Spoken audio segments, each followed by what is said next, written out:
حضرت عائشہ رضی اللہ تعالی عنہا نے بتلایا کہ میں نے نبی کریم صلی اللہ علیہ وسلم کے ساتھ حجۃ الوداع کیا۔ میں تمتع کرنے والوں میں تھی اور ہدی یعنی قربانی کا جانور اپنے ساتھ نہیں لے گئی تھی۔ حضرت عائشہ رضی اللہ تعالی عنہا نے اپنے متعلق بتایا کہ پھر وہ حائضہ ہو گئیں اور عرفہ کی رات آ گئی اور ابھی تک وہ پاک نہیں ہوئی تھیں، اس لیے انہوں نے رسول اللہ صلی اللہ علیہ وسلم سے کہا کہ حضور آج عرفہ کی رات ہے اور میں عمرے کی نیت کر چکی تھی۔ رسول اللہ صلی اللہ علیہ وسلم نے فرمایا کہ اپنے سر کو کھول ڈال اور کنگا کر اور عمرے کو چھوڑ دے۔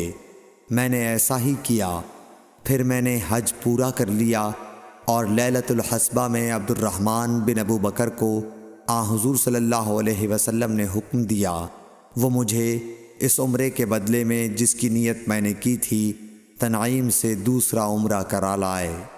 صحیح بخاری حدیث نمبر 316۔ حضرت عائشہ رضی اللہ تعالی عنہا نے فرمایا ہم ذی الحجہ کا چاند دیکھتے ہی نکلے۔ رسول کریم صلی اللہ علیہ وسلم نے فرمایا کہ جس کا دل چاہے تو اسے عمرے کا احرام باندھ لینا چاہیے، کیونکہ اگر میں ہدی ساتھ نہ لاتا تو میں بھی عمرے کا احرام باندھتا۔ اس پر بعض صحابہ نے عمرے کا احرام باندھا اور بعض نے حج کا۔ میں بھی ان لوگوں میں سے تھی جنہوں نے عمرے کا احرام باندھا تھا، مگر عرفہ کا دن آ گیا اور میں حیض کی حالت میں تھی۔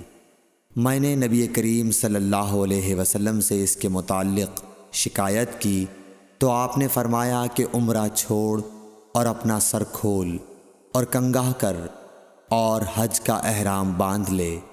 میں نے ایسا ہی کیا، یہاں تک کہ جب حصبہ کی رات آئی تو رسول اللہ صلی اللہ علیہ وسلم نے میرے ساتھ میرے بھائی عبد الرحمن بن ابی بکر کو بھیجا۔